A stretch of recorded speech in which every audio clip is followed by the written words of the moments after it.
오늘 말씀은 마가복음 11장 12절에서 19절 말씀입니다.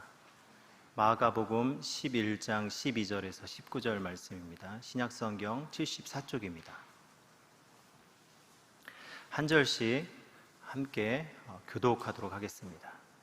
이튿날 그들이 베다니에서 나왔을 때에 예수께서 시장하신지라 멀리서 잎사귀 있는 한 무화과 나무를 보시고 혹 그 나무에 무엇이 있을까 하여 가셨더니 가서 보신즉 잎사귀 외에 아무것도 없더라.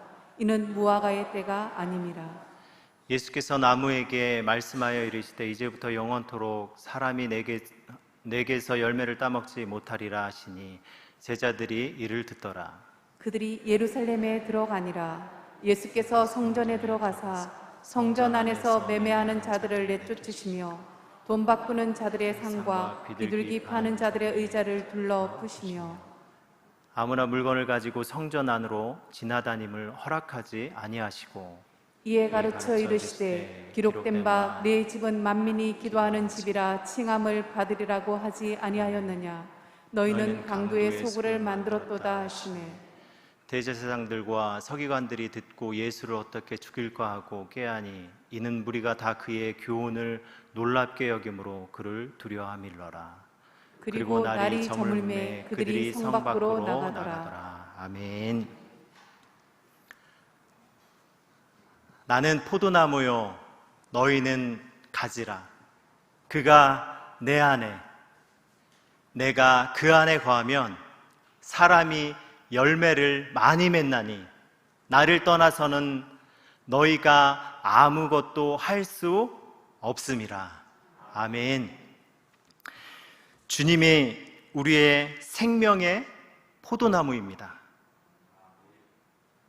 우리는 주님의 가지입니다. 주님이 내 안에, 우리가 주님 안에 거함으로 우리는 열매를 많이 맺을 수 있습니다. 우리 왕관의 보석 같은 성도 여러분, 주 안에 거하면서 열매를 이 땅 가운데 많이 맺는 우리 여러분들 되시길 주님의 이름으로 축복합니다. 아멘. 이제 여름이 많이 지난 것 같습니다. 아침 저녁으로 찬바람이 좀 나기 시작했고요. 잘 때 창문을 열고 자면은 추워서 창문을 닫게 됩니다. 어느덧 우리 앞에 가을이 다가왔습니다. 여러분들 가을 하면 결실의 계절입니다. 농부에게 이 결실은 너무나 중요합니다. 저는 그 농부의 마음을 다는 아니지만 그래도 많이 알고 있습니다. 제가 이렇게 보기에는 너무나 곱상하고 잘 자란 것처럼 보이지만요, 저의 부모님은 농사를 짓는 농사꾼이셨습니다. 그래서 어려서부터 부모님이 일하시는 모습들을 많이 보고 자랐습니다. 그래서 이 열매의 귀중함을 저는 누구보다도 잘 알고 있습니다. 저희 부모님 댁에 가면은 그 집 앞에 텃밭이 있습니다. 거기에 포도나무가 여러 그루 심어져 있어요. 근데 이거는 뭐 판매용은 아니고요. 저희 가정에 5남매가 있습니다. 또 다 결혼했고 또 자녀들이 많기 때문에 부모님께서 자식들 사랑하는 마음으로 포도나무를 여러 그루 심어 놓으셨어요. 그래서 그거를 딱 이맘때 되면은 포도를 딸 때입니다. 그래서 제가 집에 가면은 요맘때 딱 집에 가면은 가장 먼저 하는 것이 가위를 들고 바깥에 나가는 거예요. 그리고 그 포도나무를 멀리서 봅니다. 그리고 보면서 그 기대감과 또 어떤 그 열매들이 이렇게 잘 탐스럽게 달려있을까라는 어떤 기대감이 무척 큽니다. 그렇게 다가서면서 포도나무 밑에 보면은 포도송이가 어떨 때는 잘 익은 것들도 많고요. 또 어떤 해에는 잘 익지 않아서 농사가 잘 안 될 때도 많이 있습니다. 그 해에 따라서 농사를 어떻게 짓느냐, 또 그 해에 햇빛이 얼마만큼 있느냐, 여러 가지 조건에 따라서 열매를 얻을 수가 있습니다. 열매가 좋지 않으면 실망하게 되죠. 우리는 열매를 통해서 그 나무를 평가하게 됩니다. 오늘 말씀을 보면요, 예수님께서 베다니에서 예루살렘으로 걸어오셨습니다. 12절에 보시면 예수님이 시장하셨어요. 그때 마침 딱 눈앞에 보니까 잎이 무성한 무화과 나무가 있는 것입니다. 그래서 예수님께서 기대하는 마음으로 그 무화과 나무 앞에 다가서십니다. 그 무화과 나무 잎 밑에서 가만히 보니까요, 아무리 열매를 찾아도 그 안에 열매가 달려있지 않는 것입니다. 얼마나 이 실망감이 크셨겠습니까? 14절에 보시면 예수께서 나무에게 말씀하여 이르시되 이제부터 영원토록 사람이 내게서 열매를 따먹지 못하리라 하시니 제자들이 이를 듣더라. 어떻게 보면 너무한 것 같아요. 열매가 없다고 그 나무를 저주하셨습니다. 이 사건은 다음에 이루어질 그 성전 정화 사건에 대한 그 예수님의 경고의 메시지입니다. 15절 말씀 보도록 하겠습니다. 예수님께서 그 나무를 저주하신 다음에 바로 예루살렘에 들어가서 그 성전에 들어가서 성전 안에서 매매하는 자들을 내쫓으시며 돈 바꾸는 자들의 상과 비둘기 파는 자들의 의자를 둘러 엎으시며 성전 안에 들어갔어요. 그 이방인의 뜰, 가장 그 바깥에 있는 이방인의 뜰, 그 성전에 갔는데 거기에서 사람들이 매매하는 자들이 있었고요, 그리고 돈을 바꾸는 자들이 있었고 비둘기 파는 자들이 의자를 둘러앉아 있었습니다.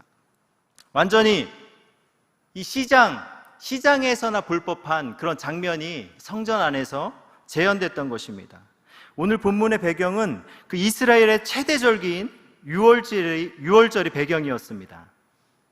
전 세계에 퍼져 있는 디아스포라 그 유대인들이 이 절기가 되면 예루살렘 성전으로 다 들어왔어요. 그리고 또 이스라엘 전국에 흩어져 있는 유대인들도 예루살렘에 있는 성전을 찾아왔습니다. 그러니 이 성전 앞에 얼마나 복잡했겠습니까? 또 거기에 더군다나 양을 팔고 염소를 팔고 비둘기를 팔고 거기에서 많은 사람들이 장사를 했던 것입니다. 또 그 돈을 환전해주는 환정산도 있었습니다. 이 엄청나게 사람들이 많이 오고 그곳에서 장사를 하는 이런 상황이 연출되면서 그 자리, 비둘기 파는 그 사람의 그 자리를 누가 결정합니까? 대제사장이 결정합니다. 사람들이 많이 오니까 그곳에 그 자리를 탐내는 사람이 너무 많은 거예요. 그러다 보니까 이 성전 앞이 사람들의 그 욕심을 채우는 그런 공간이 되어버렸습니다. 어떤 사람들은 대제사장 앞에 가서 뇌물을 주는 거죠. 뇌물 줘서 나 이 자리 꼭 줘라. 서로 결탁하고 보이지 않게 아주 그 안에서 부정부패가 만연해 있었습니다. 너무나 이 신성한 그 기도하고 주님을 만나는 그런 장소가 그 탐욕으로 타락한 그 장소로 전락한 것입니다. 이때 예수님은 예루살렘 그 성전 안에 가셔서 당시에 정말 파격적이고 혁명적인 일을 하셨어요. 그들의 상을 다 뒤집어 엎었습니다. 예수님께서 의분을 내시며 장사하는 사람들 다 쫓아냈습니다.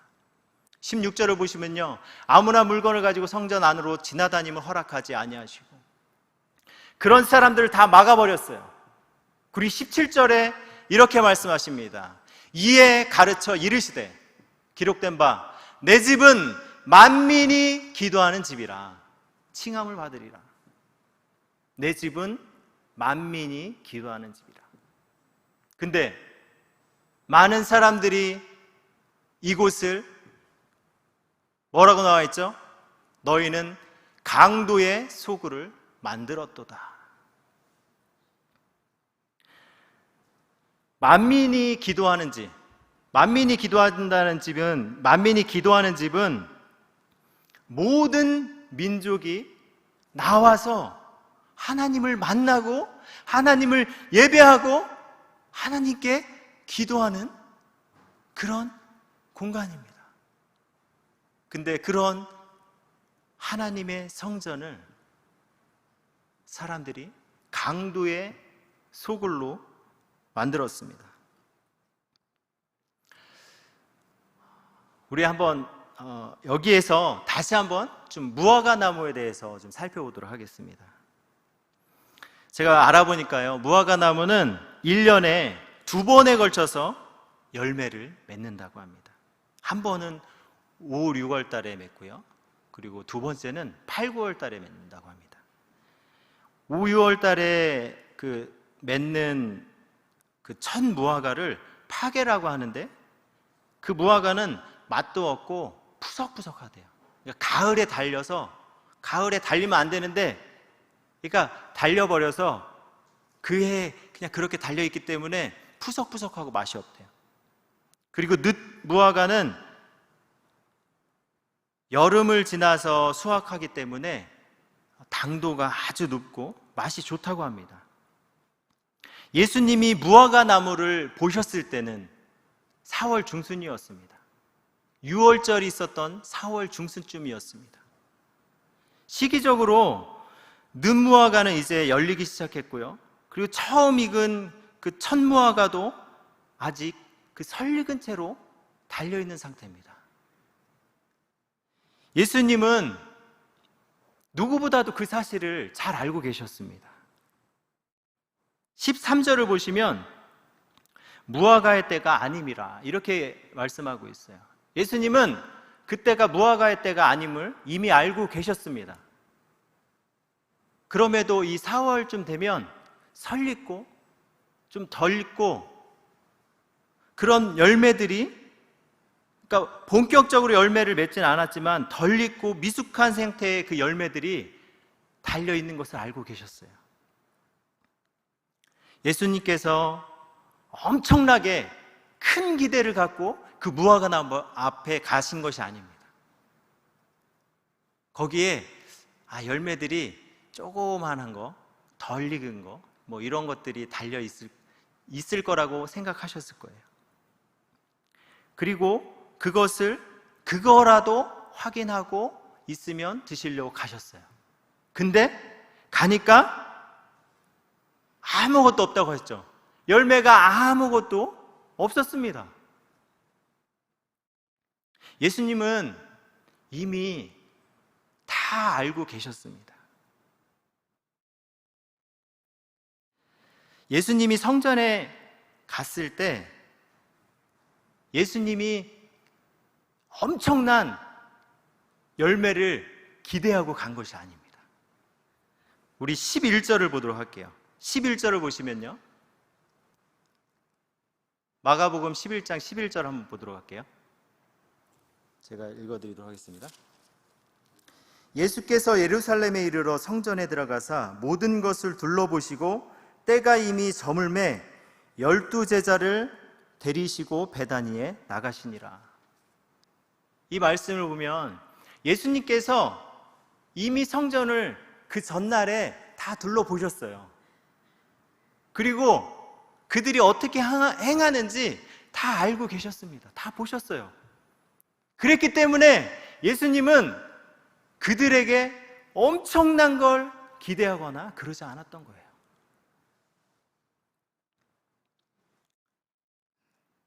그들의 타락한 모습, 변질된 모습 이미 다 알고 계셨기 때문에 예수님은 엄청난 열매를 기대하지 않으시고 그곳에 가셨습니다. 예수님께서 의분을 내시면서 매매하는 자들을 내쫓으시며 돈 바꾸는 자들과 비둘기 파는 자들의 그 상을 뒤엎었습니다. 예수님 왜 그렇게 하셨을까요? 왜 분을 내셔서 그렇게 하셨을까요? 그렇게 열매를 그들에게 너무나 타락한 모습을 이미 알고 있었기 때문에 그들에게 많은 것들을 기대하지 않았어요.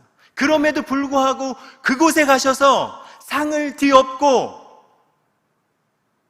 그들을 내쫓고 이렇게 하면 안 된다라는 걸 알려주신 이유는요,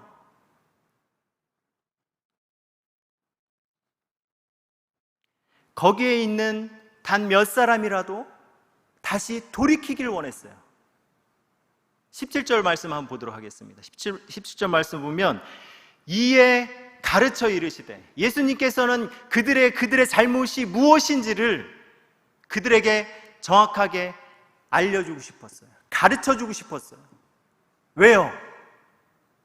그들의 잘못된 모습들 돌이켰으면 좋겠다. 너희들 거기에 많은 사람들이 있지만 단 몇 명이라도 돌이켰으면 좋겠다. 그들에게 알려주고 싶었어요. 이 집은, 내 집은 만민이 기도하는 집이라. 성전의 그 본질인 모든 사람들이 나와서 기도하는 집으로 만들길 원하셨습니다.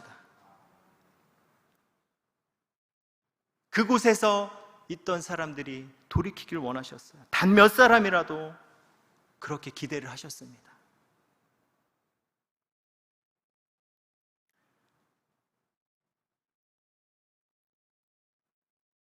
그런데요, 그들의 모습이 어떻습니까? 우리 18절 한번 읽어보도록 하겠습니다. 우리 함께 읽도록 하겠습니다. 시작. 제사장들과 서기관들이 듣고 예수를 어떻게 죽일까 하고 꾀하니 이는 무리가 다 그의 교훈을 놀랍게 여김으로 그를 두려워함일러라. 이 18절 말씀 보면요, 대제사장들과 서기관들이 듣고 예수를 어떻게 죽일까 꾀하니 누구도 돌이킨 사람이 없어요. 어떻게 하면 예수를 죽일까? 이걸 의논했어요, 사람들이. 이들의 모습 속에서 어떠한 열매도 기대할 수 없는 것입니다. 열매 없는 무화과 나무의 결말이 무엇입니까?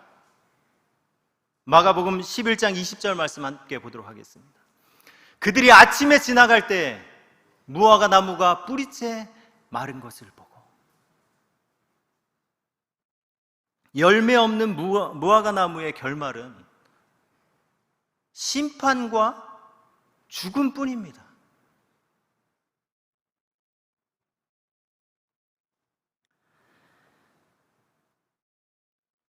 우리는 예수님 앞에, 예수님의 그 말씀 앞에 우리에게 말씀하실 때 우리는 돌이켜야 합니다.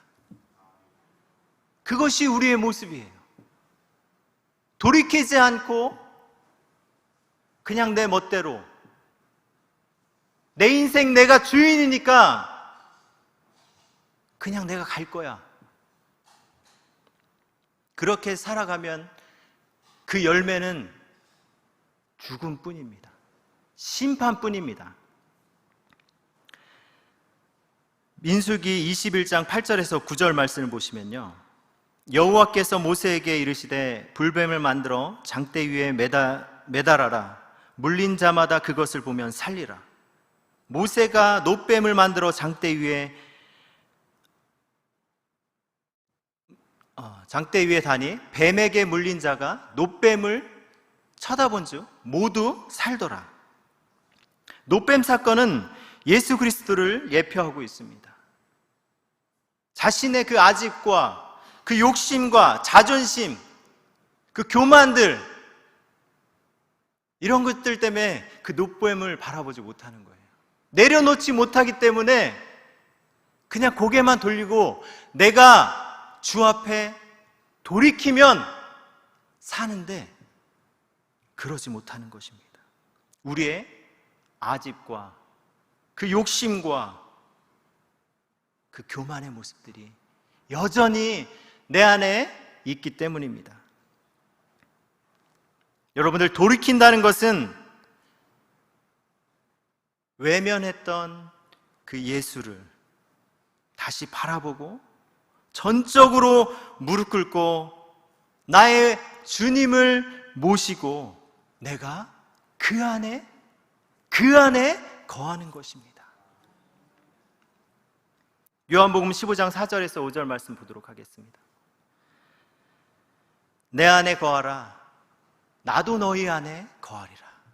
가지가 포도나무에 붙어 있지 아니하면 스스로 열매를 맺을 수 없음 같이 너희도 내 안에 있지 아니하면 그러하리라. 나는 포도나무요, 너희는 가지라. 내 안에, 내가 그 안에 거하면 사람이 열매를 많이 맺나니 나를 떠나서는 너희가 아무것도 할 수 없음이라. 세상 사람들은 자기 인생의 주인이 자신이라며 자신의 그 열매를 맺게 하기 위해서 엄청나게 노력합니다. 세상이 말하는 그 스펙을 쌓기 위해서 노력합니다. 물론 우리는 최선을 다해서 열심히 살아야 합니다. 근데 우리가 열매 맺고자 하는 것이 무엇입니까? 주님의 열매입니까? 아니면 나를 나타내고 나의 욕심을 채우기 위한 열매입니까? 눈에 보여지는 것이 전부인 양 살아가는 우리의 모습들을 바라볼 때가 많이 있습니다. 여러분들, 오늘 말씀을 잘 기억하십시오. 이 세상을 위한 열매를 맺기 위해서 사는 인생은 결코 그 열매가 아니에요. 그 열매는 우리 눈에 가시적으로 보이고 뭔가 사람들 앞에 보여지는 것처럼 대단한 것처럼 보이지만 결국 썩어질 것입니다. 하나님 앞에 심판받고 그리고 죽게 되는 것입니다.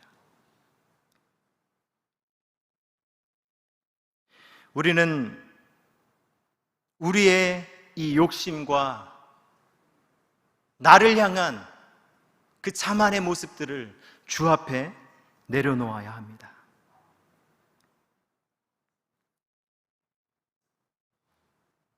내 생각, 그리고 이성, 탐욕이 나를 이끌어가는 삶이었다면 우리 다시 돌이키십시다. 포도나무에 붙어있지 아니하면 스스로 열매를 맺을 수 없음같이 이렇게 말씀하고 있어요. 나는 포도나무고 내가 그 안에 거하며 사람이 열매를 많이 맺나니 나를 떠나서는, 예수 그리스도를 떠나서는 어떤 열매도 맺을 수 없다고 이렇게 하나님께서 우리에게 말씀해 주고 계십니다. 우리는 예수 그리스도를 벗어나면 아무 열매도 맺을 수 없습니다. 말씀을 정리하려 합니다. 여러분들은 지금 어디에 붙어 있습니까? 생명 되시는 예수 그리스도이십니까? 아니면 입만 무성하게 보이는 내가 주인 되어 살아가는 내 자신입니까? 우리 예수 안에 거합시다. 예수가 진정한 생명입니다. 예수 안에 있을 때 우리는 열매를 맺을 수 있습니다. 여러분들 믿으십니까?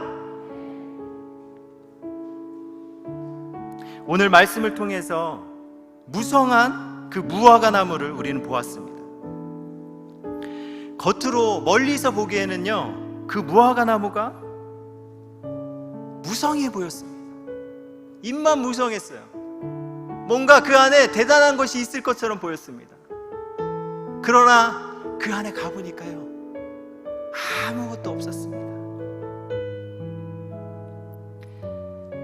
마치 이 무화과 나무가 예수 그리스도를 알지 못했던, 세상 속에 살아갔던 나의 모습을 보는 것 같습니다.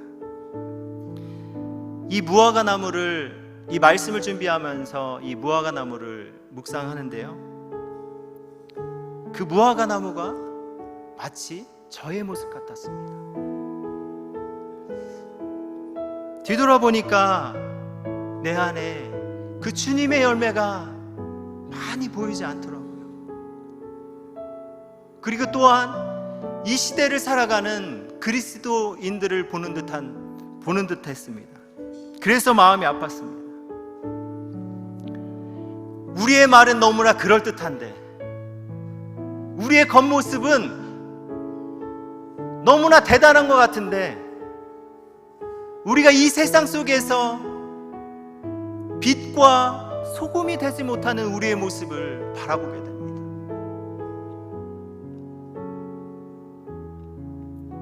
우리 안에 어떤 열매가 있는지 이 시간 뒤돌아봤으면 좋겠습니다. 주님은 우리에게 이렇게 말씀하십니다. 요한복음 15장 4절에 내 안에 거하라, 나도 너희 안에 거하리라.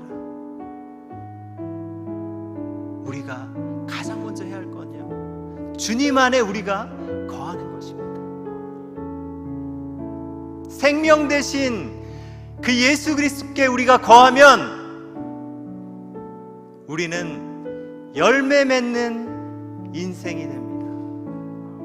생명의 열매 맺는 인생을 살아갈 수 있습니다.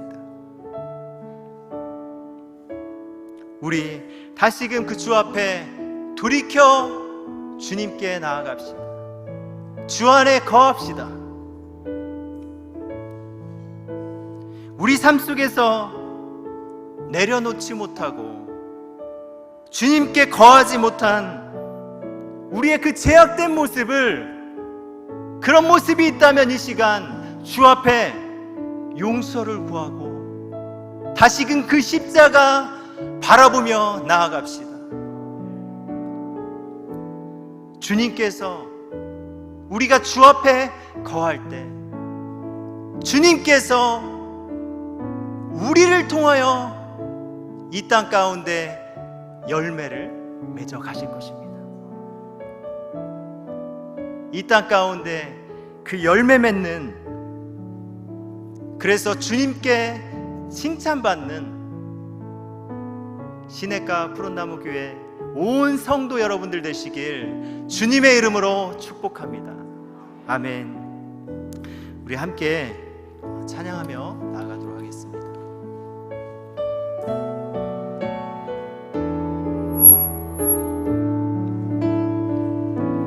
내가 너를 지명하여 불렀나니 너는 내 것이라, 내 것이라, 너의 하나님이라.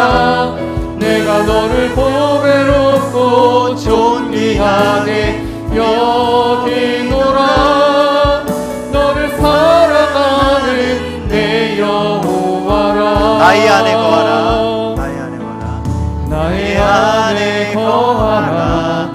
나는 내 하나님이니 모든 환난 가운데 너를 지키는 자라.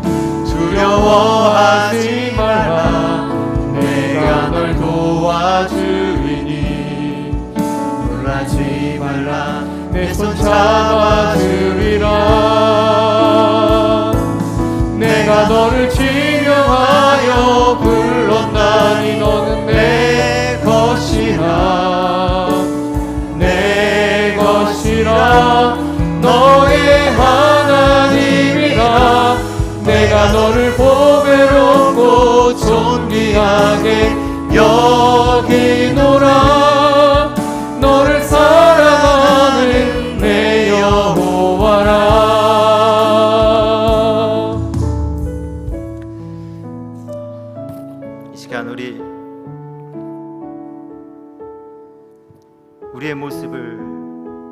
바라봤으면 좋겠습니다. 주님께서 우리를 놓지 않으시고 여전히 우리를 기대하고 계십니다. 그리고 그 십자가 앞에 돌이켜 나아오길 기대하며 기다리십니다. 주님이 우리에게 말씀하십니다. 내 안에 거하라. 나도 너희 안에 거하리라. 가지가 포도나무에 붙어 있지 아니하면 스스로 열매를 맺을 수 없음 같이 너희도 내 안에 있지 아니하면 그러하리라.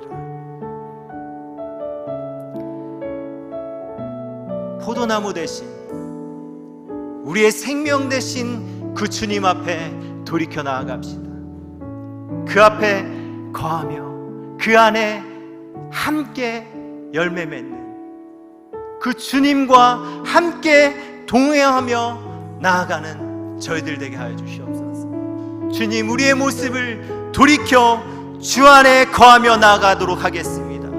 주여, 우리의 죄악된 모습들이 있다면 이 시간 용서하여 주시고 돌이켜 주 앞에 거하며 나아가는 저희들 될 수 있도록 주여 인도해 달라고 이 시간 우리 함께 기도하며 나아가도록 하겠습니다.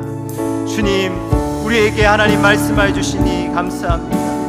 우리의 모습 속에서 정말 우리의 모습 속에서 정말 내 욕심과 교만으로 내 힘대로 살아갈